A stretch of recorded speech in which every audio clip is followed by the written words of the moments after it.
Okay, so I'm gonna need the footage for the next Politics Corner by Monday. And have you talked to Matt lately? No, but he's probably doing fine.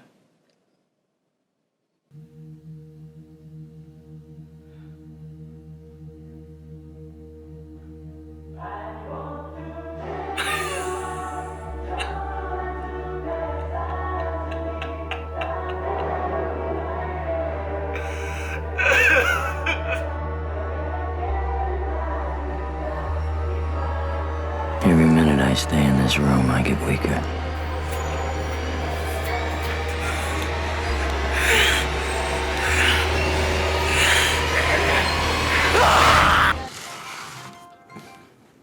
Hey, Pat, what's going on, man? Hey, not too much. Just wanted to check in, see how you're doing. Yeah, no, I'm doing fine. Yeah, everything's going great.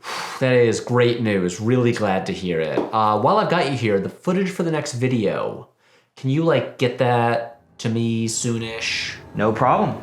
I'll get those clips to you henceforth.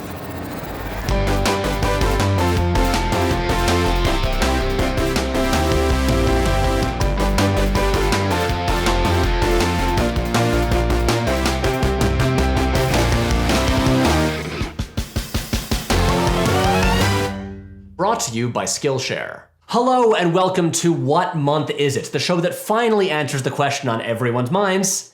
What month is it anyway? So let me just check. It appears to be June. It's June. Wow. I'm your host, Patrick Willems, and I want to assure everyone who watched the previous episode that I'm doing great now. I built my Lego Dom Toretto Dodge Charger. I have a little Babu Frick on my desk. Everything is fine. I'm totally over the Krasinski stuff and just doing really well.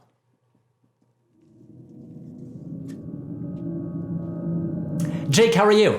Pat, maybe the best idea is to take it easy this week. Just kick back, relax, stop drinking so much wine. Maybe you're right. Okay, Pat, I think all this film analysis has been stressing you out, so maybe for this week we do something a little less stressful, like eating a bunch of fast food and filming yourself, or doing some kind of jackass stunt. Ooh, maybe you unbox something. Yes, Rach. Unboxing is so popular right now. What do you have to unbox? Well, actually, this did arrive today. That's perfect. Rach, let's give him some unboxing music.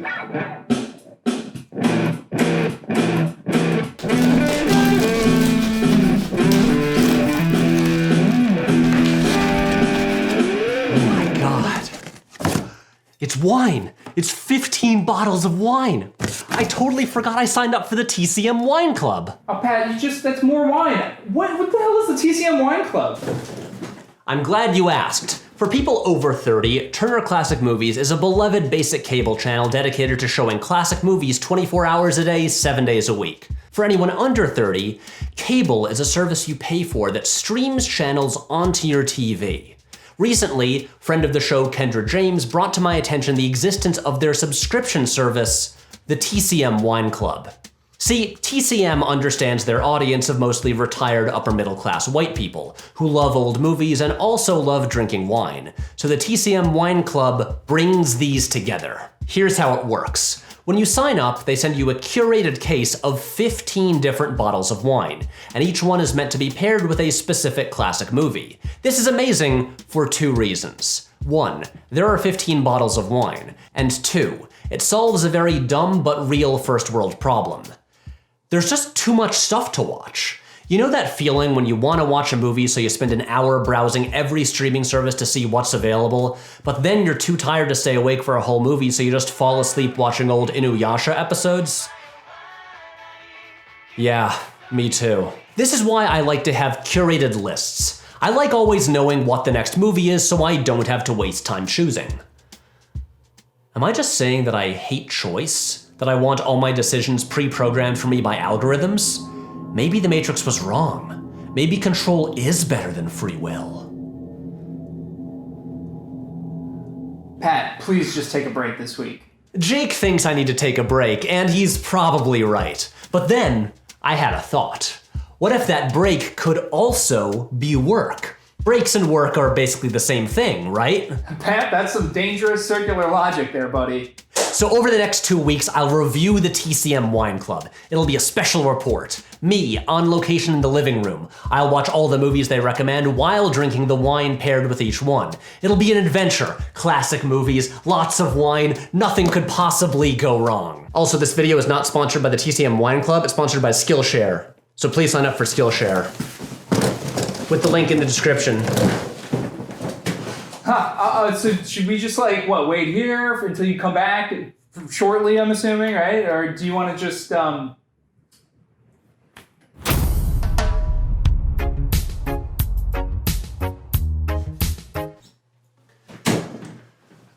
So I just had a wild 5 days with the TCM Wine Club. Now you might be saying, 5 days, but there are 15 bottles of wine. Look, when you're test driving a car, do you keep it in first the whole time? No, you push that baby hard to see what it can do. I assume I've never owned a car. So, what happened in those 5 days? Let's start at the beginning.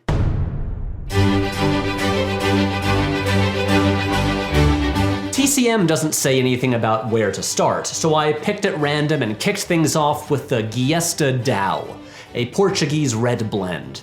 It's crisp and dry and full-bodied. I think. Those are just words I've heard people say about wine before. I don't know what I'm talking about, but it's tasty. The movie paired with this wine is 1933's 42nd Street. This is, as they called it in the good old days, a talkie. But unlike some other talkies, this one thankfully has zero blackface. I saw 42nd Street once before, during a class in my very first semester of college.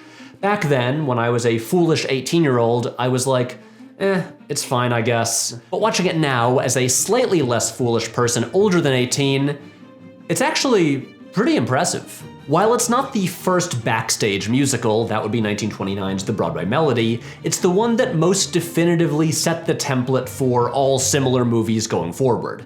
So just about any movie about putting on a show, everything from The Bandwagon to Summer Stock to High School Musical, can be traced back to this. Pretty much every 10 minutes you go, oh, this is where that trope comes from. The young ingenue who has to fill in for the established star at the last minute, the obsessive director seemingly always on the brink of death, these all start here. I have directed 3 plays in my career, and I have had 3 heart attacks. That's how much I care. I'm planning for a 4th. Plus, it has a young Ginger Rogers wearing a monocle for the entire movie, which is delightful. And then, of course, there are the Busby Berkeley directed musical sequences, where you can see him pushing at the boundaries of what cinema could do at the time. If you've never seen any of his original movies, you just have to look at this for a second and see the origin of scenes from Indiana Jones and the Temple of Doom or The Big Lebowski. Like, this shot has been parodied so many times. So, good wine, good movie, fun was had by all. I entered day 2 in high spirits. We were off to a great start, so you know what? Let's make it a double feature. We kicked things off at 6 p.m. with the Caravaca de Primicia, a Tempranillo blend from Rioja, a wine region in Spain. I know all this because I read the little booklet that comes in the box. I inhaled the aroma deeply, then took a sip and swirled it around in my mouth. It was tasty. I like wine. The film paired with this one was 1963's Beach Party, about a party that takes place on the beach.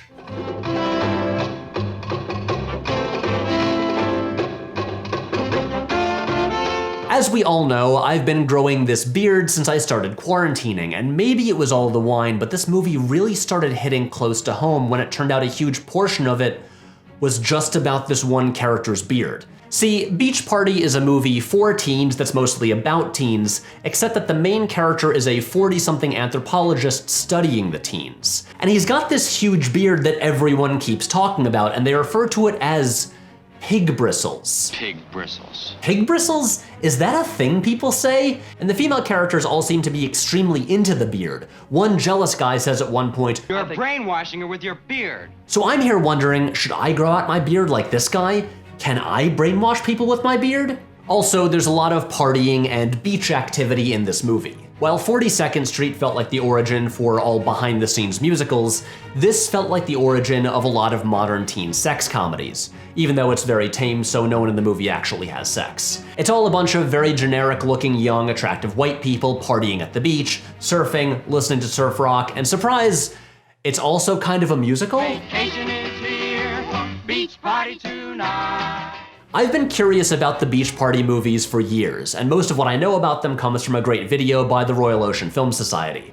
And watching this, I gotta say, it kinda rules. It's goofy as hell, only occasionally remembers it's a musical. The guy with the beard has mystical kung fu abilities and uses them to fight a biker gang, and at the end, Vincent Price shows up to promote his upcoming movie. The pit. Bring me my pendulum, kiddies. I feel like swinging. Amazing. That is the kind of synergy that I want to aspire to. Isn't it a hooting day? So at 7:30 p.m., it was time for our first special themed wine, the Marx Brothers Merlot. This one is obviously paired with a Marx Brothers movie, Monkey Business from 1931. Now, all the other movies are easily accessible to stream on HBO Max or to rent on Amazon Prime, except for Monkey Business. This isn't available anywhere except for on TCM. To watch this one, I had to actually tune in to regular old television and watch it live when it aired like some kind of sucker. You win this one, TCM.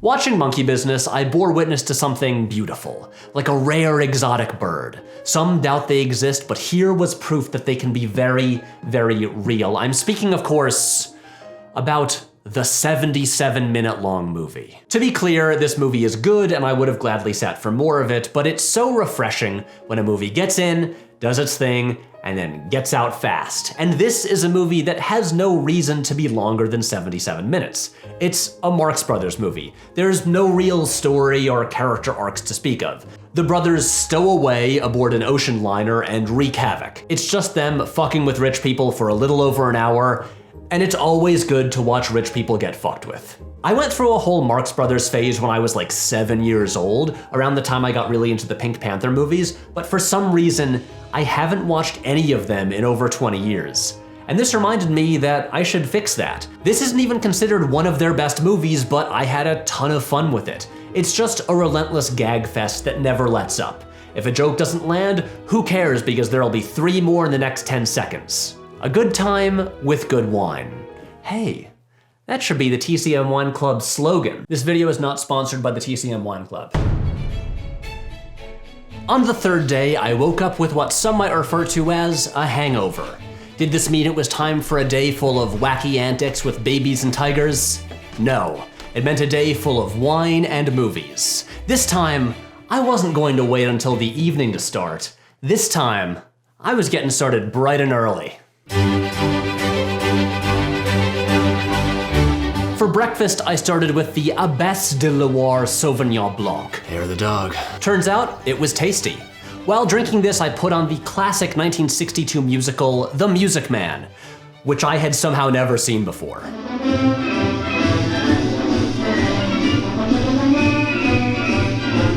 Growing up, I didn't watch many musicals because I was a boy and gender stereotypes conditioned me to think that those were not for me. And then I got to college and took a class on them and realized, oops, musicals are good and I like them. Over the years, I've tried to catch up with most of the classics, especially last fall when the Criterion Channel had a great collection of them. But for some reason, I've always felt like I could skip The Music Man. It didn't have a star like Gene Kelly, Fred Astaire, or Judy Garland, wasn't directed by Stanley Donen or Vincent Minnelli, didn't have songs by Rodgers and Hammerstein or George Gershwin or Cole Porter, so it seemed inessential? I was wrong. The Music Man rules. The songs are wall-to-wall bangers. Little 8-year-old Ron Howard plays a kid named Winthrop who has a lisp. Look, as anyone who's seen the monorail episode of The Simpsons knows, the story is about a con man who charms a whole town into giving him their money. And we know he's a con man from the start, but he's so charming that we get swept up in it and root for him. I can't overstate how excellent Robert Preston is as Harold Hill.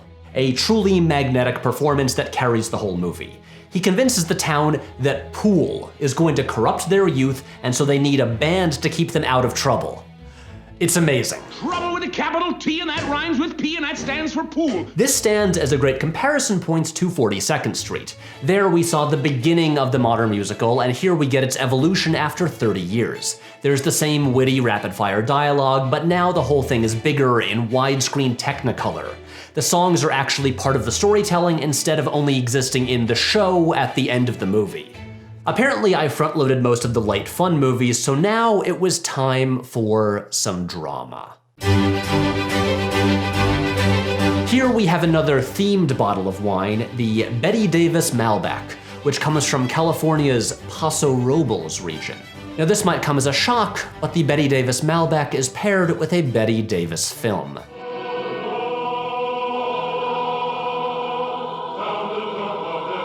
The Little Foxes is a 1941 period drama directed by William Wyler, most famous for movies like The Best Years of Our Lives and Ben-Hur. The only movie of his I had seen was Roman Holiday, and yes, I am a Philistine who has so many goddamn old movies I need to catch up on. It took me a little while to figure this one out. It starts out seeming like a charming story about a dysfunctional rich family in the South at the turn of the century, and then as it goes on, it reveals itself to be dark as hell and kind of fucked up.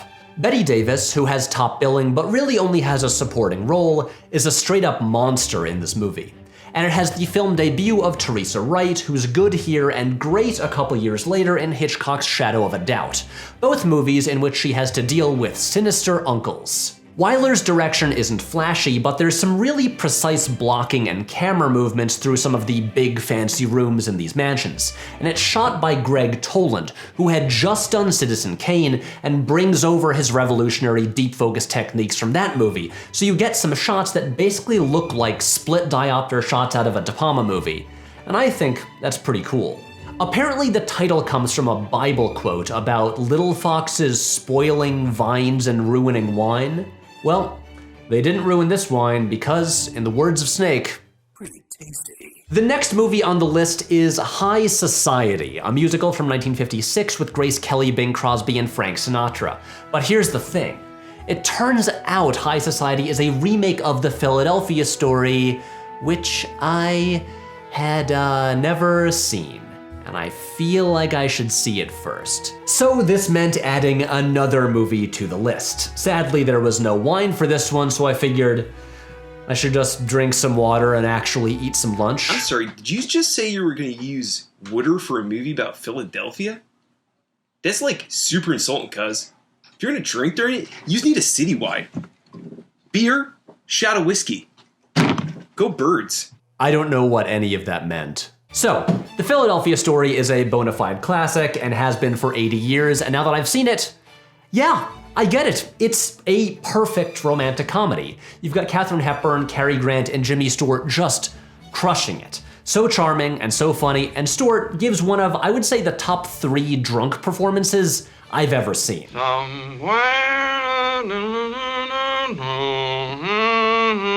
I don't know what to say about this movie that hasn't been said. It's like the best cast in the world. There's a love rhombus, which I always love to see. A couple times in this movie, Hepburn describes a boat as being yar, but of course she says it like yah. My, she was yar. Yar? What's that mean? Apparently this is an old boating term that means it's well balanced, so you know what? Philadelphia Story is very yar. So now that I'd fixed that shameful oversight, I could get back on track.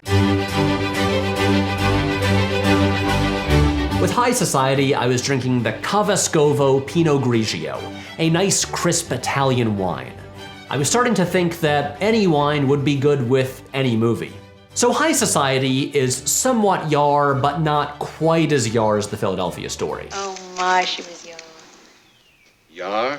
What's yar? It's weird watching these back to back since a lot of this is just the exact same script. Beat for beat, it's pretty much the same movie, except they trimmed out some dialogue scenes to make room for the musical numbers. This one replaces Hepburn, Stewart, and Grant with Grace Kelly, Frank Sinatra, and Bing Crosby. And I like all of them, but the original cast, Hepburn and Stewart in particular, just own those roles so completely that it's impossible for anyone to measure up. It's a good movie with some good Cole Porter songs, but watching these back to back doesn't do High Society any favors. There is one big change though that is genuinely incredible. The movie is sort of a commercial for the Newport Jazz Festival, so it has Louis Armstrong and his band playing themselves, and they're staying at Bing Crosby's house and occasionally show up to sing a song. And the movie opens with them on a Greyhound bus doing a song that explains the plot of the movie. And at the end of the song, Armstrong looks into the camera and says, "End of song, beginning of story." Why doesn't every movie begin that way? Like, imagine if 2001: A Space Odyssey began with Louis Armstrong singing a song that explained the origin of life on Earth, and then he looks into the camera and says, "End of song, beginning of story." Way better movie. So by now, it was late in the day and finally time to get serious. It was time for the big one. I cracked open the Rock Hudson Cabernet Sauvignon, which would be paired with the 1956 film Giant, an appropriately named movie because this thing is 3.5 hours long. Was it a good idea to start this after already watching 4 movies and drinking 3 bottles of wine in one day? No. No, it was not. Watching Giant, a George Stevens film, I realized it was my 4th consecutive movie about super rich people set largely in ornate mansions. Maybe I should have put Monkey Business after these to balance things out. I was kind of dreading this one because it's 3.5 hours long, and if a movie that long isn't great, it can be a punishing experience. But luckily, this movie is very yar. I've seen Giant compared to Gone with the Wind, which, hey, has been in the news recently. They're both huge American epics that frame love stories against a backdrop of turbulent times in the country's history. But while Gone with the Wind ignores the very real and present racism at the heart of the story, Giant confronts it head on. It's a big American epic that doesn't present America as a wonderful place. Then 2 hours into the film, I passed out.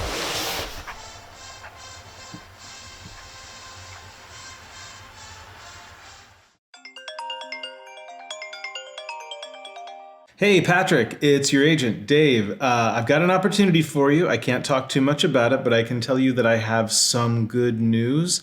I think you're gonna like this. Give me a call back.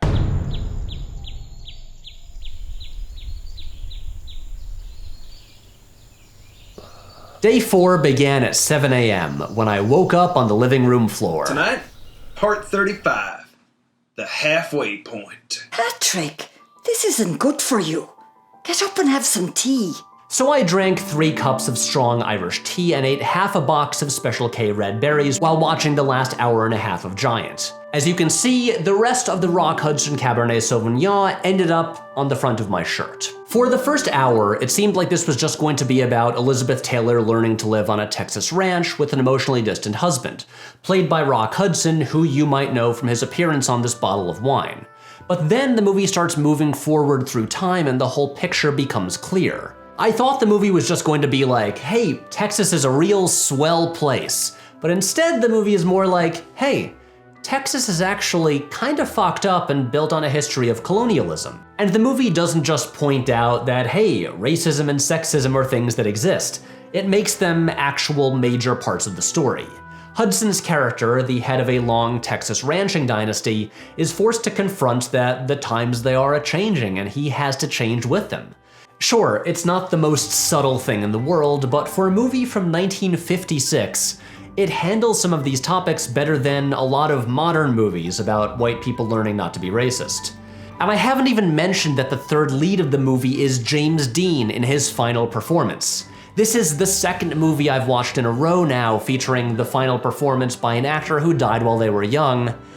And let me tell ya, drinking excessively and pondering the fragility of life is a great combination. Dean kind of exists in his own separate story that occasionally intersects with the other characters. He's incredible, almost constantly drunk and mumbling. And even though I was drinking an unhealthy amount of wine and generally not feeling very good, compared to James Dean in Giant, I was doing great.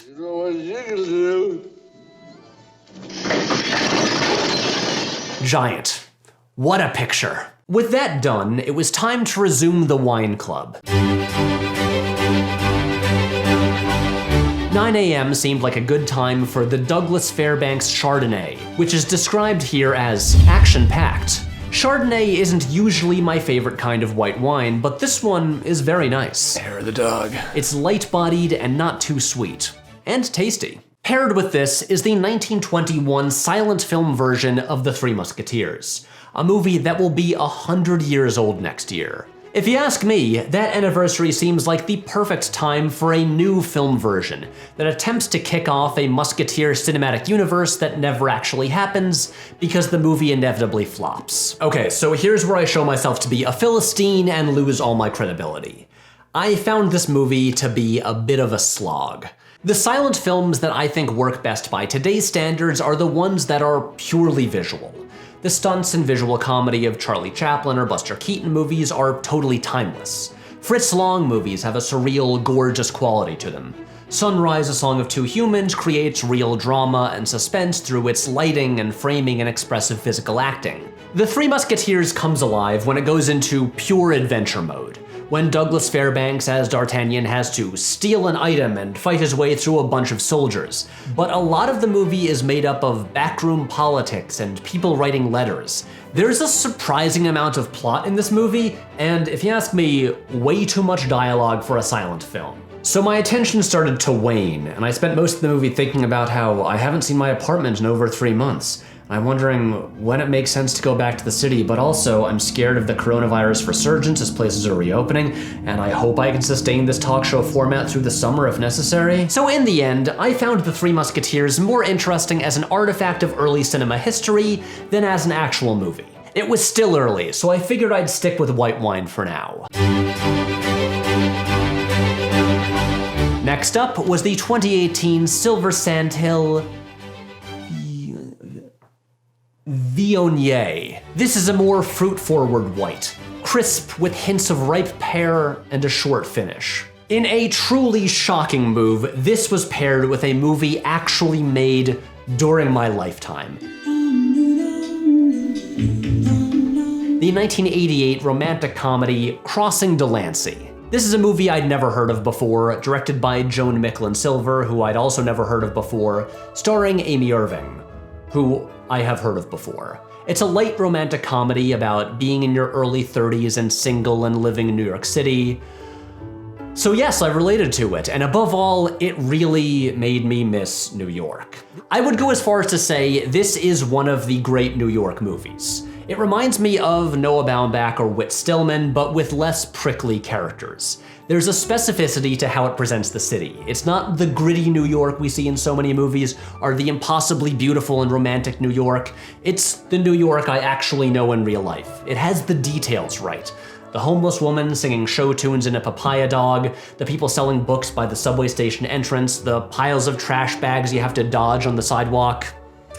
I miss it. It's a quiet movie about grandmothers and bookstores and guys who own pickle shops, and it totally won me over. And it's got an early performance by David Hyde Pierce, the most famous person from my hometown. So by now, I had barely moved in days and my body felt like garbage. What I needed was some exercise. Gotta stay hydrated.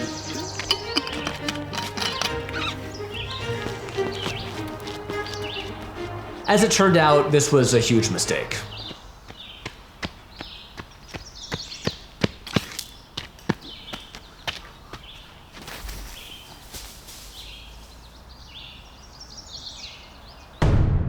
After crawling out of the ditch and stumbling back to the house, I slept for 17 hours. Now, I was on the home stretch. This wine was called the Prestige, a dark Argentine red made from Malbec and Syrah grapes, but there was no movie paired with it. For some reason, TCM just didn't bother to include one. The whole point of this wine club is to be told what to drink and what to watch, and now I'm left out in the cold. What am I supposed to watch while drinking the Prestige?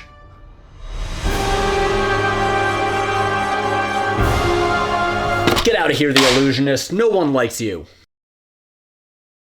This is obviously a movie I've seen before, and yeah, it's only 14 years old, but I was falling apart here, so what do you want me to do? And anyway, since Christopher Nolan's filmmaking approach is so analog and old school, it didn't feel jarring to suddenly jump to this after so many old movies. The Prestige is based on a novel by Christopher Priest, but it is 100% a Chris Nolan movie. You've got dead wives, men driven by unhealthy obsessions, 3 different timelines, a structure that functions like a magic trick. If you're playing Nolan bingo, you'll win by the 5-minute mark. This is a movie I relate to a lot right now, because it's about some guys who commit way too hard to something stupid to the detriment of their lives. It's been at least a decade since I last watched it, and revisiting it now, it might be my favorite Nolan movie. A lot of his movies are about obsession, but it feels more human here. The character's fanaticism is rooted in very real pain, and watching every piece click together perfectly is just so satisfying. Maybe I should finally make a Nolan video at some point. Also, does anyone else always forget Scarlett Johansson's in this movie?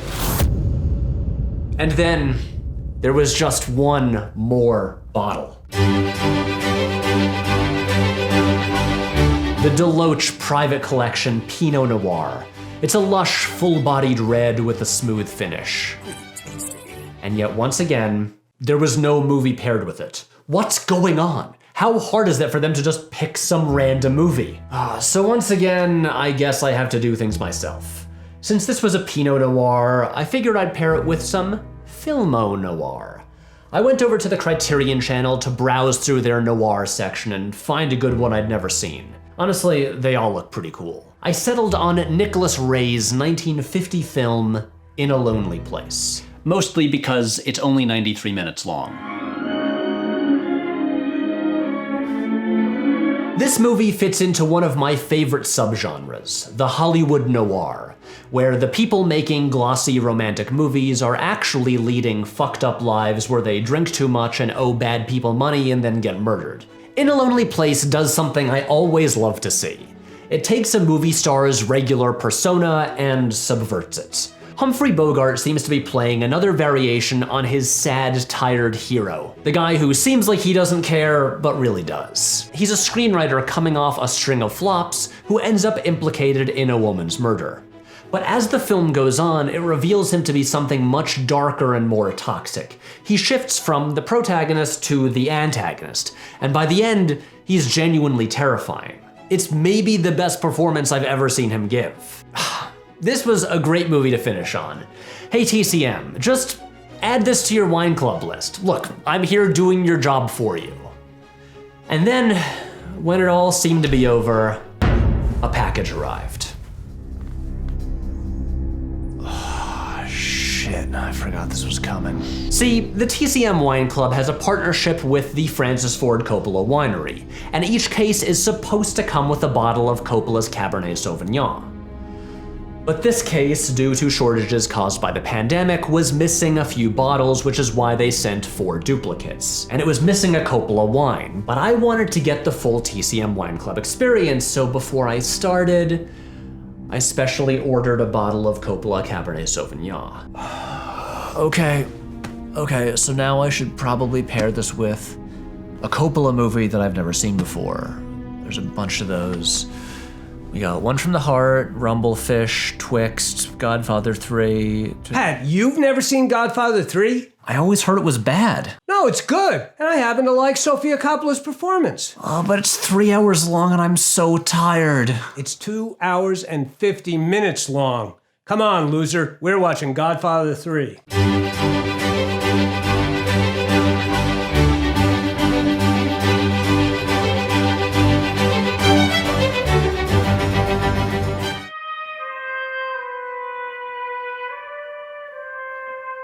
I spent my whole life up to now hearing that The Godfather Part 3 is a terrible, hugely disappointing ending to the trilogy. I even own 2 copies of it on DVD and Blu-ray.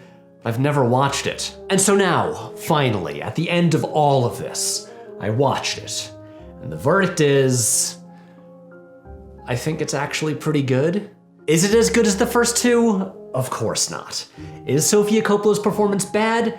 Yes, I think so, but it's a small enough role that it's not that big a deal. Would the movie be better with Tom Hagen? Yes, obviously. But I found most of it really engaging and occasionally kinda great. I'm mostly struck by how sad this movie is. It's about an older man consumed by regret who spent his life trying to protect the people he loves, and in the end, all he's done is hurt them. He gives away his empire just because he wants to be done with it, and then he dies. This is kind of how I feel right now. I'm supposedly doing this to benefit myself and my career, but all it's doing is making me feel awful. And yes, maybe I'm just so deep into this that I'm seeing every movie as a metaphor for my current situation. The Godfather Part 3 is a movie about really wanting to be done with something that just keeps on going no matter how much suffering it causes. So I'm like the Michael Corleone of film YouTube. And by that I mean I am a man who regrets all his life choices. Yes.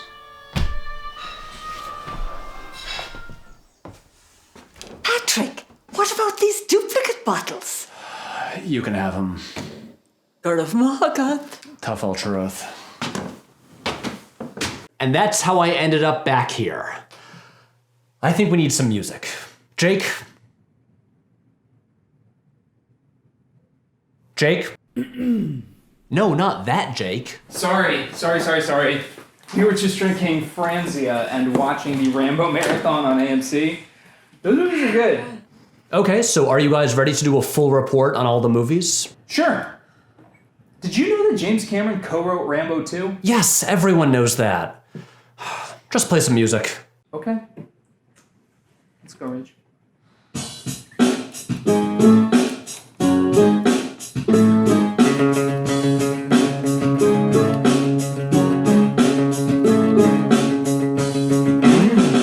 I mentioned at the beginning that in this age of endless streaming services, we constantly have the problem of too many options. But there's another problem too, that platforms like Netflix, Amazon Prime, and Hulu prioritize newer films and have extremely limited options for movies made before like 1990. Sure, you can get those movies by paying money to rent them, but for younger viewers who are growing up only watching what's free to stream, that makes older films less accessible. It's not like when there were video stores and all movies, old and new, were in the same place. And that's what I think is helpful about the TCM Wine Club. Sure, a lot of these movies you still have to pay a few dollars to rent, but it motivates you to do that. It's a reason to watch movies that we might otherwise not.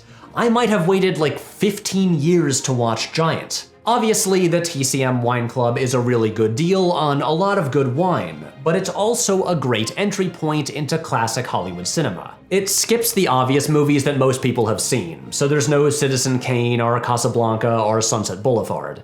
Instead, it digs a little deeper and selects a bunch of entry points into different genres or cinematic movements. So like silent adventure films, Busby Berkeley backstage musicals, lavish 1960s Technicolor musicals, the Marx Brothers, teen surf movies from the 60s, 1940s melodramas. It's like an intro to film history class that gets you drunk.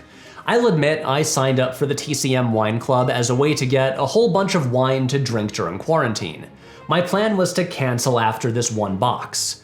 But I've decided to keep my subscription, partly for the wine, but mostly for the movie selections.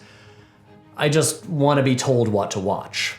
So it turns out, the real TCM Wine Club was the movies we watched along the way.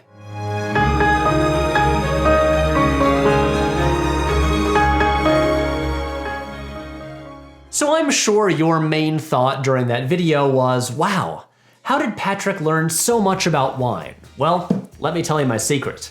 In the middle of the video, I went over to Skillshare and watched the class Getting Started with Wine, Buy Smarter, Taste More, taught by the captain of hustle and grinding out content himself, Gary Vaynerchuk. As I mentioned, I didn't know anything about wine going into this. I had no idea how to describe what I was tasting. But watching this class, I actually learned what things like the fruit level or body profile are, and how to evaluate them. I know stuff about wine now. This class is available on Skillshare, an online learning community with thousands of classes where creative people can build new skills. Usually I recommend a class on writing or filmmaking, but they've got so many more topics covered. Everything from animation to music to cooking. And for the first 1,000 people who sign up at the link in the description, you can get your first 2 months totally free. With that premium membership, you can take as many classes as you want. If you're stuck at home, it's a much better way to spend your time than staring out the window and worrying about the state of the world. So click the link in the description, check out Skillshare, and start learning today. You come to me on this, the day of my daughter's wedding, when I got so much to worry about, and you're gonna ask me to murder somebody? What is this? It's a wedding. Why are you doing this? You know the thing about a shark is he's got lifeless eyes, black eyes, like a doll's eyes. Sir, please, you're scaring our daughter. Now, are you gonna take our order or not? Oh, yes, of course. Welcome to Mama Rosita's Canteen. What can I be getting for you today? They're right. There's nothing in the rulebook that says a dog can't run for comptroller. Wow, this is the best Arbor Day ever. Wow, well, don't you see, Mary? Without me, why, you'd be an old maid, and our kids wouldn't exist. And everybody here would live in a bunch of fucking shacks. So you see, George Bailey should be running this town. That's right. George Bailey's gonna make a lot of fucking changes around here. And you're all gonna stop treating George Bailey with such contempt. Now, George, I don't believe that's the lesson I was trying to teach you. You shut your mouth. Everybody, up against the fucking walls. Don't you look at me. Don't you fucking look at George.